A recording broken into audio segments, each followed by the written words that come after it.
Ընտրական ցուցակը մուտքի արվել տարածքային ընտրական հանձնաժողով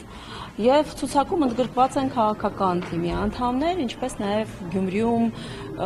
հայտնի մարդիկ, որոնք հարգանք եւ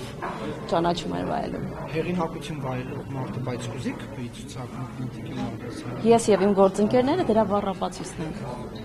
Տիկին Բաղդասարյան, դուք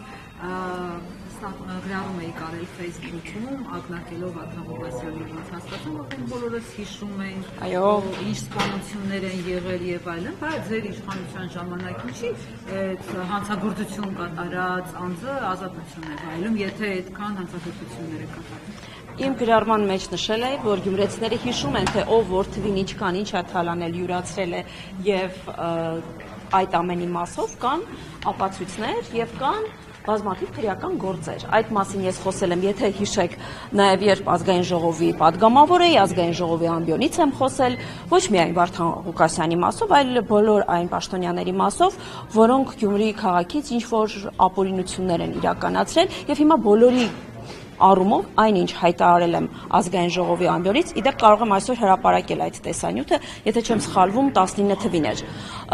Այդ բոլոր գործերով այժմ քրեական վարույթներ կան, մասնավորապես Սև Բերդի գործն է, մասնավորապես Գյումրու կենտրոնական զբոսայգու գործն է։ Այո, քրեական գործեր կան եւ վերջերս եթե ընդհանուր հրապարակում էր արել, որտեղ նշված էր քանի գույք է այդ քրեական գործով անցնում, նաև ապօրինի գույքով, այսինքն այն ամենը, ինչի մասին ես ազգային ժողովի ամբիոնից խոսել եմ, այդ ամենը հիմա քրեական վարույթների տեղ է ստացել, որտեղ բնականաբար նաև падգամավորի այն ժամանակվա իմ կարգավիճակով падգամավորի հրապարակային հայտարարությունը հաղորդում է հանցագործության մասին։ Որոշ գործերի մասերով նաև հետամուտ եմ եղել, երբ որ եղել եմ Շիրակի մարզպետ, անձամբ ուղարկելով գլխավոր դատախազություն։ Չի օգտագործում քաղաքական այս կամ այն։ Չէ, եկեք ես ձեզ հակառակվեմ։ Բան է լինում, առաջադրվում է։ Տեսեք, ճիշտ է, եկեք հերթով։ Պարոն Ղուկասյան իր հարցազրույցներից մեկում ասաց, որ ես չէի ուզում քաղաքականություն մտնել, ինձ ստիպեցին, գործերս փորեցին, չեմ կարող ինչպես էքսպրեսիայով խոսել, բայց խնդրում եմ նկատեք, ինքը ասում է գործերս սկսեցին փորել, ճնշել, խեղդել, խլել եւ ես մտա քաղաքականություն։ Հիմա եկեք հասկանանք, քաղաքական որևէ հետապնդման տեղ տեսնում եք, ընդհակառակը մարդը, որպեսզի իր ունեցվածքը ենթադրաբար այդ չարաշահումները փորձի քողարկել, այդ ապօրինությունները փորձի ներկայացնել քաղաքական շղարշի ներքո, մտել է քաղաքականություն, որ վաղը մյուսօր, եթե ինչ-որ քրեական գործերով անմեղության կանխավարկածը պահենք, եթե ինչ-որ ընթացք ունենան, ասեն թե քաղաքական հետապնդում էր։ Ես խնդրում եմ մի բան էլ հաշվի առնենք, այս պահի հայտարարությունները ես անում եմ որպես գյումրեցի եւ քաղաքացի, ոչ որպես վարչապետի խոսնակ, հետո չգնա աղմկոտ վերնագրեր, թե վարչապետի խոսնակը ցուցումներ է տալիս, ճնշում է եւ այլն։ Ես ասում եմ, փաստում եմ այն բոլոր տեքստերը, որոնք հնչել են եւ ներկայացվել են, այդ թվում նաեւ Վարդան Ղուկասյանի կողմից։ Ղուկասյանը սպառնացել է, դες ասել է Երևանի շները, հեսա գալու եմ, տեսեք ձեզ ինչ եմ անելու, ո՞նց է ձեր արձագանքը։ Եթե հարգելի հերիքսի մեկը հիշեք, Վարդան Ղուկասյանը ոչ միայն այս փուլում է սպառնացել, այլ անձամբ ինձ սպառնացել է բազմաթիվ անգամներ, այդ թվում նաև իմ երեխայի հետ կապված դեպքը հիշում եք, երբ քրեական ենթամշակույթի մասին օրենքն էի զեկուցում։ Այո, այսինքն այդ սպառնալիքների սովոր ենք, բայց ես վստահորեն ասելու եմ, մենք, այսինքն ժողովուրդը, այսինքն իշխանությունը, որտեղ Հայաստանում իշխանությունը պատկանում է ժողովրդին, թույլ չենք տալու, որպեսզի այդ 99-ից 2012 թվականների այդ կրիմինալը վերադառնա քաղաք։ Բայց ինքն ասում է հիմա ավելի շատ կրիմինալ է, ամեն պատիտակ մարդ են սպանություններ են։ Ես կարող եմ ասում եմ իմ ժամանակվա կրիմինալ Գյումրին ձեր ասած ու հիմիկվա տեսեք ինչ է կատարվում։ Ես պարոն Ղուկասյանին եւ բոլոր այն Հայաստանի Հանրապետության քաղաքացիներին, որոնք տիրապետում են քրեական գործերի մասով ինչ որ տեղեկությունների, հորդորում եմ գնալ հաղթանակի զբոսայգու հարևանությամբ Գյումրիում գտնվում է Շիրակի մարզի դատախազությունը եւ իհարկե հայտնի Բաղդասարյան, ես մի հարց տամ էլի միջև մի խանգարում եմ։ Տիկին որպես եթե չեմ սխալվում ցուցակում երկրորդ համարն եք։ Ոչ, վերջից երկրորդը։ Վերջից եկին։ Ցուցակը եզրափակում է Շիրակի մարզպետը Դավիթ Արուշանյանը, նախավերջինը ես եմ։ Այսինքն կարող ենք ասել այսօրվանից, որ ըստ ցուցակի, ովքեր որ ըստ ցուցակով են, նրանք նաև լինելու են քաղաքապետ, հետո քաղաքապետի տեղականներ, թե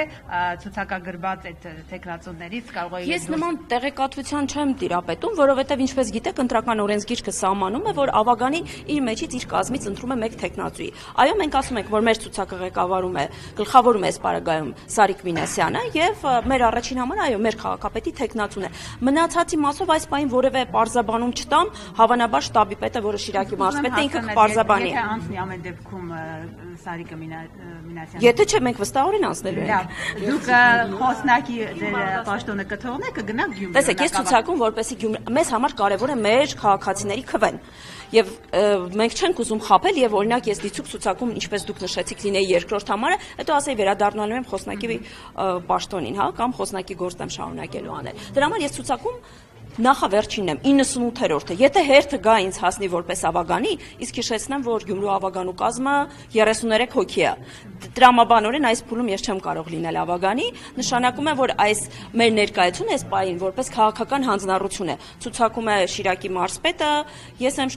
ցուցակում մեր ազգային ժողովի падգամավորները, նախկին փոխնախարարը, որը կրկին Շիրակի մարզպետ է եղել Հովհաննես Հարությունյանը, այսինքն քաղաքական թիմը, այն մարդիկ, որոնք եւ օրենսդիրում եւ գործադիրում աշխատանքային փորձ են ունեցել եւ գիտելիք ունեն տալու, ցուցակում են, ինչու որովհետեւ նույնիսկ մեր նախընտրական ծրագիրը համատեղ թիմային է մշակվել եւ խոսակցություններ կա, որ նույն թիմում այսպես ձևակերպել։ Ովքեր են այդ խոսակցությունները կան, որ միահամուռ չէ։ Հիմա մամուլի ներկայացուցիչները, կներեք, մամուլի ներկայացուցիչները ներկա են, ես հրապարակային հայտարարում եմ այդ խոսակցությունները սին են եւ դատարկ։ Դուք բոլորով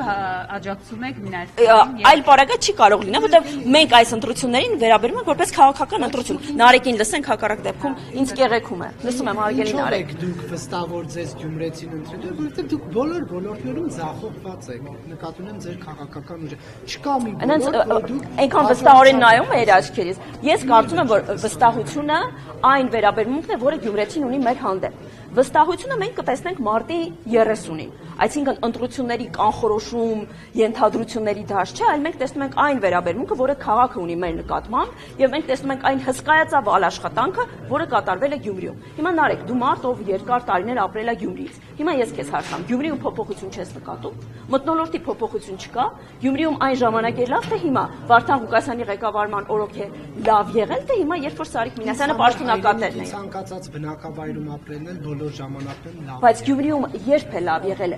շինարարություն, անվտանգություն, քաղաքը նորշուն, զբոսաշրջություն,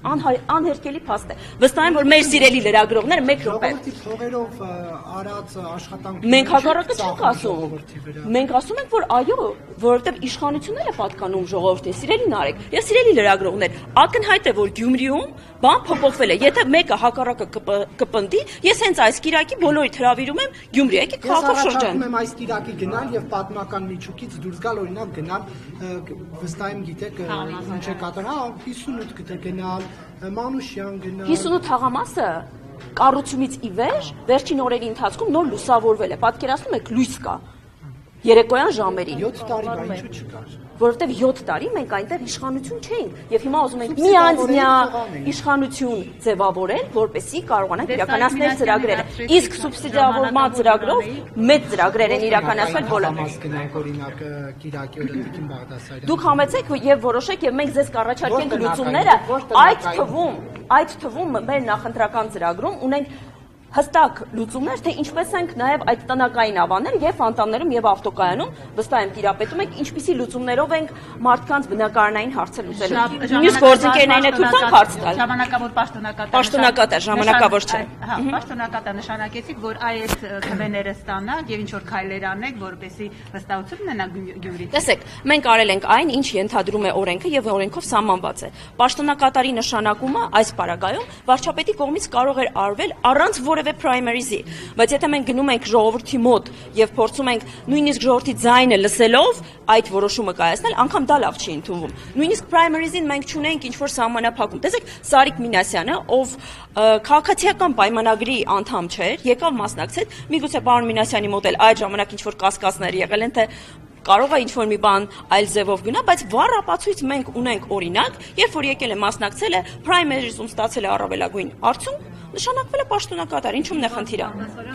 Ընկերներ, կարելի է մի փոքր առաջ գանք, ես թվում է մխրճվում եմ պատի մեջ, ես ինչ շատ ներդաշնակ եմ զգում արժե պատի ներքո, բայց ամեն դեպքում Թումանյանը տեխնացուներից նախկինում կատարում էր Փաշինյանին, հիմա ընդդիմություն է դարձել, այդ ձեր սարքած ընդդիմությունը, այսինքն արբանյակներից է ձեր սարքել եք այս ընթացքում ընդդիմություն, որ ձայներ վերցնեք։ Եթե Արտյոմ Թումանյանի հետ կապված քաղաքական ուժը ինչ վերապահումներ չունենար, պարոն Թումանյանը նույնպես ընդգրկված կլիներ մեր պրայմերիզում, փակ տեղեկատվություն չեմ ասում, դիմել է, փաստաթղթերը ներկայացրել է, բայց վարչությունը այլ որոշում է կայացել, չեմ տիրապետում այդ պատճառը, որը ընդդիմություն է դարձել, բայց ես ձեզ կխնդրեմ նաև գնաք հետաքրքրվեք, թե պարոն Թումանյանը որ թաղում է ապրում եւ ում հարևանությամբ, իսկ կարող է ընդդիմության կողմից է ներդրված, որ մեր ձայները տանի։ Ում հարևանությամբ, դե ասեք իմանանք մենք։ Ես կարծում եմ լրագրողները շատ հեշտ կպարզեն այս հարցը։ Տիկին Բաղդասյան, տեսեք, դուք ասում եք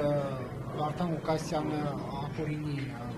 հարստանալու մեջ է մեղադրում, բայց նա ասում է ապօրինի գույքի գործերով է անցնում։ Բայց նա ասում է ես ժամանակին եղել եմ գլխավոր տավարապետը եւ այդ աշխատանքների միջոցով այն իր հարստությունը։ Ես միայն երջանիկ կլինեի, որ նախորդող 30 տարիների ընթացքում Հայաստանի Հանրապետության հպարտ բոլոր տավարապետները քաղաքի կեսին տիրապետեին։